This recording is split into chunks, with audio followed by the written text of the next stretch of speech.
저는 오늘 항상 기뻐하라는 제목으로 말씀을 전하고자 합니다. 에덴의 원뜻은 기쁨의 동산이다라는 의미가 있습니다. 그곳은 해함도 없고 상함도 없고 인간이 그곳에 머물면서 영생하도록 되어져 있는 한 장소였습니다.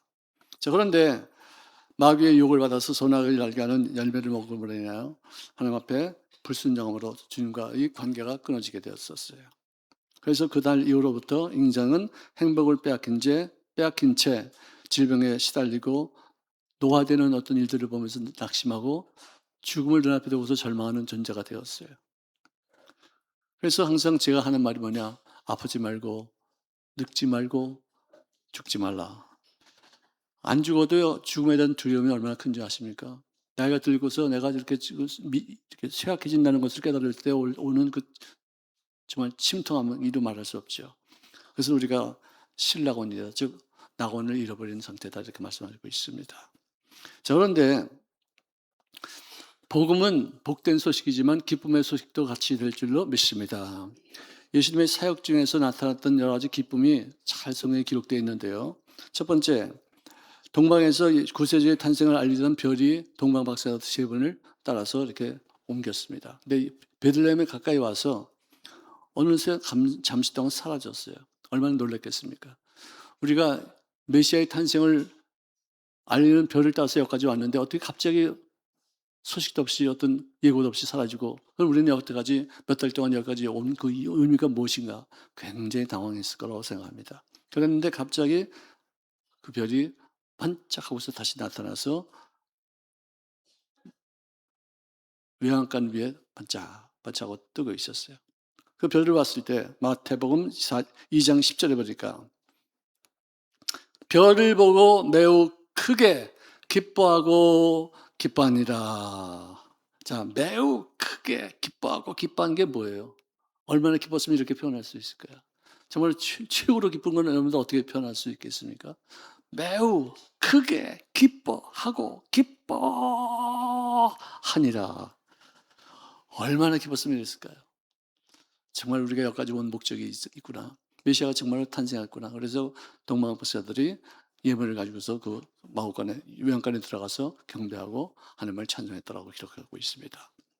자, 그다음에 예수님이 공생의 사역을 시작하시고 나서 얼마 안 돼서 70년의 제자들에게 하신 말씀이 이것입니다. 내가 너희에게 모든 원수의 능력을 저할 수 있는 권세를 주셨으니 너희들을 해할 자가 아무도 없을 것이다. 할렐루야. 할렐루야. 여기서 능력과 권세라는 말 두 마리 나옵니다. 이건 제가 많이 얘기하는 얘기예요.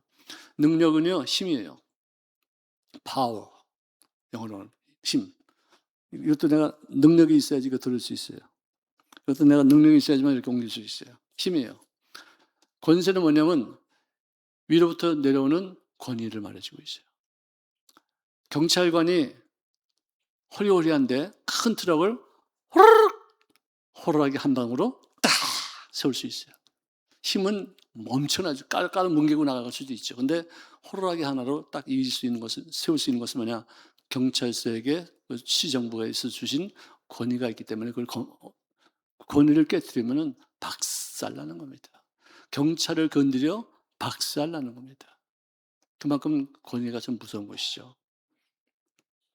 자, 그래서 그들이 70년의 제자들이 나가서 귀신을 쫓고 여러 가지 사역을 하는데 돌아오서 주님께 드린 말씀이 이것입니다. 주여, 주의 이름이면 귀신들도 우리에게 항복하나이다 라고 말했더니 주님께서 하신 말씀이 원수의 능력을 제할 수 있는 권세는 거짓 선지자도 하는 것이니 거기에 미혹당하지 않을 수도 있다. 네가 진짜로 기뻐해야 될 것은 뭐냐? 내 이름으로 귀신을 쫓아내는 것이 중요한 것이 아니라 너희 이름이 하늘에 기록된 것으로 기뻐할지니라. 귀신이 쫓겨나는 것을 기뻐하지 말고 네 이름이 하늘의 생명록에 기록된 바 되어서 너는 구원받은 하나님의 택한 백성인 것을 반드시 믿고 기뻐하고 기뻐할지니라. 할렐루야. 자, 예수님께서 부활하시기 전부터 그는 십자가에 못 박히면서 나는 3일 만에 부활할 것이라는 것을 계속 예언하셨어요. 십자가에서 못 박히시고서 완전히 죽은 것을 우리가 확인할 수 있었습니다. 많은 어떤 사건 중에서 양쪽에 있었던 강도들은 살아있었기 때문에 뼈를 꺾어서 죽였고, 예수님 보니까 죽어 있었기 때문에 창으로 로마 병정이 이 옆구리를 툭 찔러가지고 창을 뽑았더니 거기서는 물과 피가 나왔다고 하는 것입니다. 심장이 파열되어서 거기 고인 피가 혈장과 혈정으로 나뉘어져서 물과 피가 같이 쏟아지는 것 같이 했던 것을 볼 때 예수님은 확실하게 돌아가셨다는 것이에요. 분명히 죽으셨는데 그분의 예언대로 그분이 부활하실 때 제자들이 방방에 문을 닫아놓고서 모였는데 갑자기 휙 하고서 나타나시더니 문도 다 닫힌 상태에서 나타나셔서 너희에게 평강이 있을지어다 하는 말씀을 하시고서 손과 옆구리에 보이는 상처를 보여주시니 제자들이 주님을 만나보고 나서 기뻐하더라라고 기록되어 있어요. 이것을 누가복음 24장 41절에는 그들이 너무 기쁨으로 아멘 따라합시다. 너무 기쁨으로 아직도 믿지 못하고 놀랍게 여기더라. 예수님이 말씀하신 가장 위대한 예언이 성취되는 어떤 장면이 바로 부활하셔서 나타난 것입니다. 자, 예수님이 이제 부활하시고 나서 40일 동안 땅에 계시면서 있다가 올라가셔서 승천하시고 성령이 임하시고 나서 모든 제자들이 성령 충만을 받아서 이제는 예수님의 증인이 되기 위해서 막 흩어졌는데 그 흩어진 사람 중에서 빌립이라는 한 집사가 있었는데 그분이 사마리아에 날아가서 사역하다가 체험한 여러 가지 귀신을 쫓아내는 일과 병을 고치는 일들을 경험하게 되었었어요. 그 이야기에 대해서 사도행전 8장 7절에는 기록하기를 많은 사람에게 붙었던 더러운 귀신들이 크게 소리를 지르며 나가고 아멘! 여기서 더러운 귀신이 무슨 귀신이에요? 음란 귀신이에요. 성경에서 제일 많은 귀신이 누구야? 음란 귀신이에요. 더러운 귀신이에요. 성적으로 아주 추악한 귀신이에요. 추잡하고 더럽고 악하고 짐승마도 못한 어떤 귀신들이 붙어가지고 이렇게 추잡한 일들을 행하는데 그들이 이런 더러운 귀신에 눌려있는 상태인지도 모르고 있었어요. 또 많은 중풍병자와 안진뱅이가 나으니 그 성에 큰 기쁨이 있더라. 자기 자신이 마귀에게 눌려있는 상태인지도 깨닫지 못하고 이렇게 추한지 이렇게 더러운지 이렇게 병이 걸려서 불편한지 이렇게 하느님마다 안 되는지 모르고 있었어요. 귀신이 쫓겨나가니까 우리들에게 진정한 의미에서 참된 자유를 주신 줄로 믿습니다. 자, 기쁨을 빼앗아가는 요소가 있다면 무엇일 것인가 하는 것을 생각해 보면요. 첫째로 죄책감을 가지면은 기쁨이 사라져요. 왜 내가 죄를 져서 죄를 지은 값을 치러야 되는 어떤 상황에서 기뻐할 사람이 없죠. 누가 서로 다퉈요. 다툰다 하더라도 누가 잘했냐 못했냐 그걸 따질 그런 기억도 없어요. 자그만 죄로도 자기 자신의 개인적인 어떤 그 기쁨의 파이프가 막혀서 하나님과 교류가 안 되고 하나님의 싫어지고 교회 나오기가 싫어지고 기도하기가 싫어지는 것이에요. 과거에 쌓였던 어떤 상처로 말미암아 미움이 물 쏟듯이 막 쏟아진 바 되어져서 원한에 삼으시고 용서하기를 기뻐하지 않냐고 항상 정말 원수 갚을 일만 생각하면서 쓴물을 토하고 있는 인생이 무슨 기뻐할 일이 뭐가 있겠어요. 또 두려움도 우리에게 많은 기쁨을 빼앗아갑니다.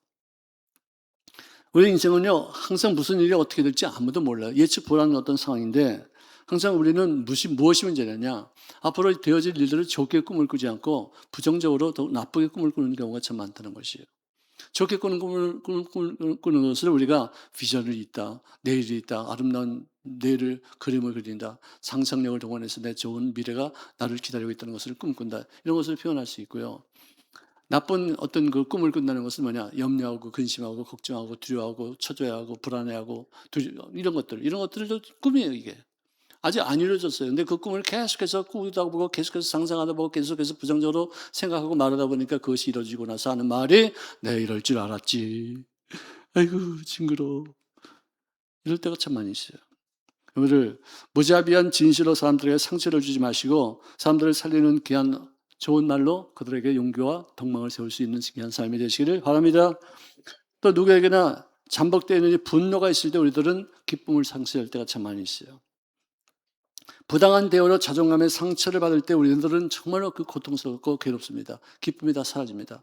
씩씩거리고지만 쓴물이 막 솟아오릅니다. 어떤 사람은요, 분노 조절 장치가 잘 작동이 안 돼가지고요, 조금만 일해도 화내고 분내고 그냥 경노하고 막 사람들이 그렇게 상처를 주는지도 모르고 있어요. 아니, 요즘은 다 좋아지는데 옛날에는 자판기가 잘못하면 물건이 안 나올 때가 있어요.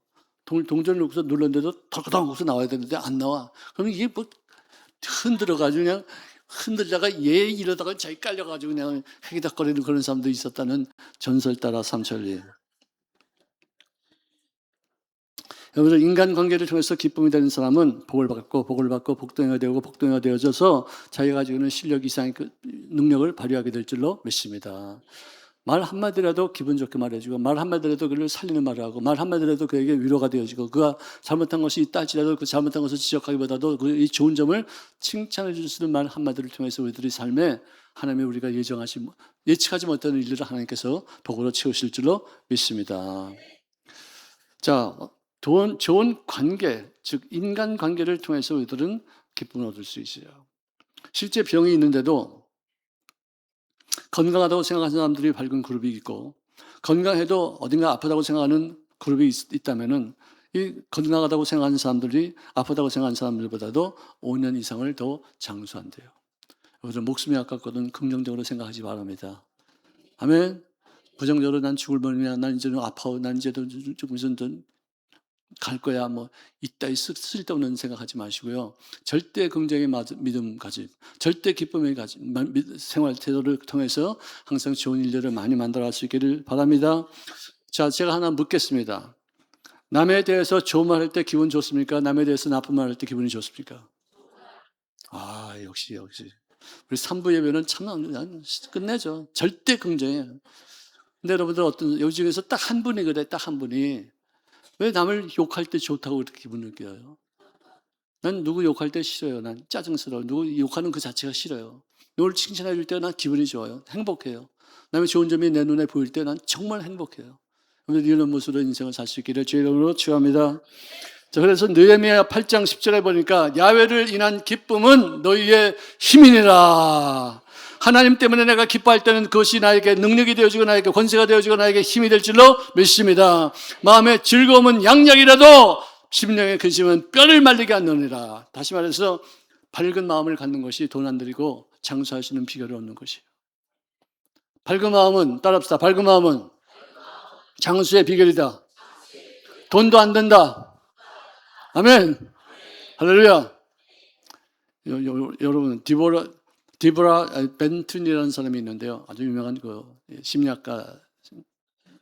근데 이 사람이 지도자가 되는 길, how to be a CEO, how to be like CEO라는 그 책이 있는데요. 아주 오래전에 제가 읽은 책인데 거기서 뭐라고 말하고 있냐면은 지도자가 되는 첫째 조건은 뭐냐? 뭐겠어요? 이 사람은 연기력이라고 말해요. 연기. 배우들이 하는 연기 있지 않습니까? 슬퍼하는 것, 기뻐하는 것. 내가 마음이 기뻐도 슬퍼하는 연기를 할 수 있지 않습니까? 이것이 중요하다는 것이죠. 예를 들어서 내가 어떤 얘기를 하는데 그 얘기를 전에 한번 했던 얘기를 또 했다고 그럽시다. 그러면 어떤 사람은 아유 내가 이 이야기 98번만 들으면 이제 100번째 듣는 거다 하면서 초를 치는 사람이 있어요. 어떤 사람은요 몇 번 들었든지 간에 그 얘기가 내가 처음 듣는 얘기가 아니어도 처음 듣는 것처럼 재미있게 듣는 척하고 같이 웃어주고 같이 재미있어하고 같이 그냥 흥 돋구고 그런 사람은 지도자가 된대요. 복덩이가 된대요. 여러분들은 과연 어떤지 내가 한번 체크하겠습니다. 나하고 같이 동감해주고 내가 처음 여러분 얘기하는 것도 또 들은 것 처음 듣는 것 같이 기뻐해 주는지 한번 내가 보겠습니다. 옛날에요 의술이 이렇게 발달되지 않았을 때 아기를 낳을 때 출산실로 이제 엄마가 이제 아내가 이제 들어가지 않습니까? 그러면 남편들은 전부 다 분말 그 대기실에서 분말 대기실에서 기다리고 있는 거예요. 근데 이제 간호사가 응애 소리가 나니까 간호사가 딱 나와가지고는 여기 저 손님 중에서 혹시 한남동에서 오신 분 계십니까? 그러니까 제가 한남동에서 왔으니까 예 사내 하나가 나왔습니다. 축하합니다. 탄생을 축하합니다. 등남하셨습니다. 하지고 그냥 이제 나가서 이제 그 아기를 보러 갔어요. 조금 있다가 또 간호원에 나오더니 사람들에게 여기 저 혹시 쌍문동에서 오신 분 계십니까? 쌍문동. 그러니까 제가 쌍문동에서 왔으니까 네 쌍둥이가 나왔습니다. 그래서 조금 있다 또 나와서 또 간호사가 말하기를 여기도 혹시 삼선교에서 오신 분 계십니까? 삼선교. 제가 삼성교사인데, 그래요? 축하합니다. 새 쌍둥이가 나왔습니다. 근데 좀 이따 또 간호사한테 여기 혹시 저 사식동에서 오신 분 계십니까? 사식동에서 오신 분. 제가 사식동에서 왔는데요. 내 쌍둥이가 나왔습니다. 축하합니다. 축하합니다. 축하합니다. 그런데 어떤 사람한테 뻘떡 일어나더니 왔다 갔다 왔다 갔다 왔다 갔다 왔다 초조해가지고 왔다 갔다 왔다 갔다. 왜 그래? 왜 이렇게 왔다 갔다 해야지 정신없이 내가 좀 앉아있어요. 왔다 갔다 왔다 갔다. 나 앉아있으니까. 아니 난 지금 구박을 하려고 하는데.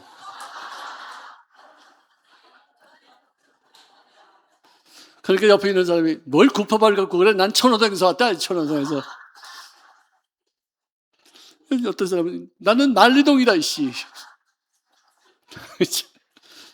여러분들은 역시 지도자감이에요. 내가 한 얘기를 또 했는데도 또 같이 처음는 것 같이 웃어주고 기뻐해주고 즐거워해주고 할렐루야. 다 옆에 분에게 당신 내가 아무리 봐도 복덩입니다.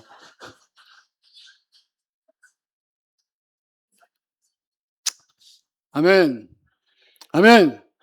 누가 좀 더 한 얘기 또 해도 좀 그냥 들어주는 척하고 그 사람 기분 맞춰주는 이런 사람들이 원칙이 리더가 된다는 거예요.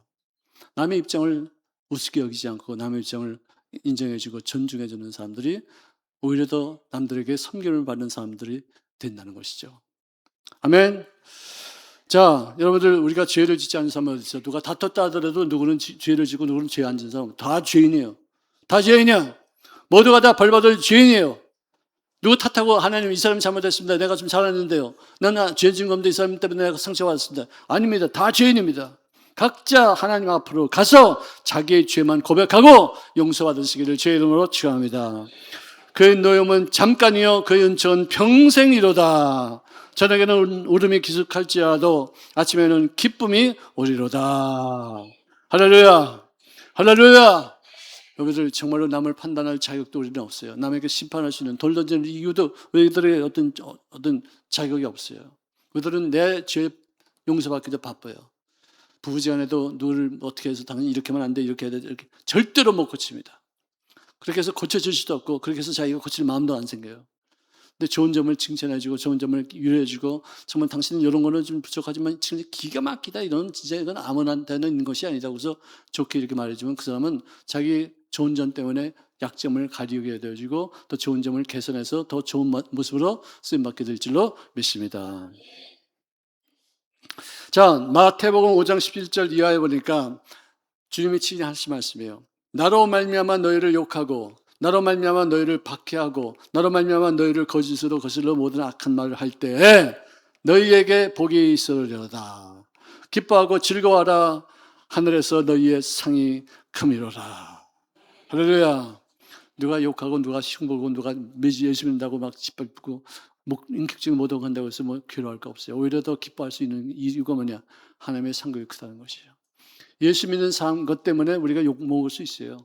예수 믿는 것 때문에 우리들이 사람들이가 없이 여김을 당할 수도 있어요. 근데 그것 때문에 우리가 좀 더 낙심하거나 또 슬픔에 빠지지 말고 네가 그럴수록에 나는 당당한 크리스찬이고 이것 때문에 내가 크리스찬이기 때문에 받는 욕이기 때문에 하나님께서 나를 존귀 여기시고 상급으로 베풀어 주실 줄로 믿습니다. 너희가 여러 가지 시험을 만나거든 온전히 기쁘게 여기라. 왜? 좋은 일이 생기니까. 시험을 통해서 시련을 통해서 아픔을 통해서 고난을 통해서 역경을 통해서 더 좋은 일이 생기면 생길지 절대로 역경을 통해서 시련 고난을 통해서 절대로 망하지 않습니다. 따라합시다. 나는 고난 때문에 망하지 않는다. 절대로 흥한다. 아멘. 그렇습니다. 인생의 활력소는요 기쁨입니다. 그리고 신앙의 척도는 내가 고난 중에 얼마만큼 기뻐할 수 있느냐에 따라서 내가 80점도 될 수 있고 90점도 될 수 있고 20점도 될 수 있어요. 보통 때 좋아하는 건 다 할 수 있어요. 근데 고난 중에도 내가 기뻐할 수 있고 고난 중에도 내가 즐거워할 수 있고 그 고난을 통해서 내가 더 좋은 내일을 만들어갈 수 있는 사람이 된다면 그 고난에 대한 자세 때문에 기쁨의 열매로 하나님 앞에 상급이 채워지게 될 줄로 믿습니다. 이제 사도 바울이 옥중에서 사형을 기다리고 있는 죄주였었어요. 근데 그가 옥 밖에 있는 자유인들에게 주시는 명령이 것입니다. 주 안에서 항상 기뻐하라. 내가 다시 말하노니 기뻐하라. 너희 관용을 모든 사람에게 알게 하라. 주께서 가까우시니라. 아무것도 염려하지 말고 다만 모든 일에 기도와 간구로 너희 구할 것을 감사함으로 하나님께 아뢰라. 그러면 모든 지각에 뛰어난 하나님의 평강이 그리스도 예수 안에서 너희의 마음과 너희 생각을 지키시리라. 할렐루야. 항상 기뻐하시기 바랍니다. 쉬지 말고 기도하시기 바랍니다. 범사에 감사하시기 바랍니다. 이는 그리스도 예수 안에서 너희를 향하신 하나님 아버지의 뜻이기로니 하나님께서 그 뜻을 이루기 위해서 오늘도 우리들에게 연단과 훈련과 역경을 통해서 더욱더 큰 성장을 허락하신 줄로 믿습니다. 자, 제가 한 가지 숙제를 내겠어요. 지난 2부 예배 때 숙제를 했더니 내 설교를 안 듣고 그 숙제를 하느라고 난리가 났어요, 진짜. 그래서 내가 이제 맨 마지막에 이제 하는 거예요. 빌립보서는 4장입니다. 이제 이 빌립보서의 짧은 이 장 속에 기뻐, 기쁘, 기쁨 이렇게 단어가 있어요. 한 절에 2개 나오는 데도 있어요. 몇 번 나오는지 가르쳐 나한테 카톡으로 보내주면은요, 그 중에서 3번을 택해서 소정의 오미하게 선물을 드리겠습니다. 내가 왜 그런지 아세요? 기뻐하는 것만 그 찾아보려고 맡기는 것만 생각하지 말고 그걸 읽다가 기뻐할 수 있게끔 만들기 위해서 내가 숙제를 냈던 것이에요. 여러분들, 기쁨은 크리스찬의 트레이드마크예요. F.B. 마이어라는 어떤 그런 철학자가 쓴 글이 있는데, 신학자죠. 뭐라 되냐면요, 기쁨은 평화가 춤추는 것이고 평화는 기쁨이 쉬는 것이래요.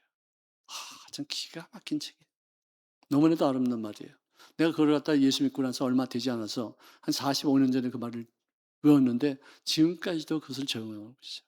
기쁨은 평화의 춤추는 평화고 평화는 쉬고 있는 기쁨이다. 여러분들, 기쁨과 평화는 한 덩어리입니다. 항상 기쁨과 평화가 넘치는 축복된 복덩이들이 되시기를 제 이름으로 축원합니다.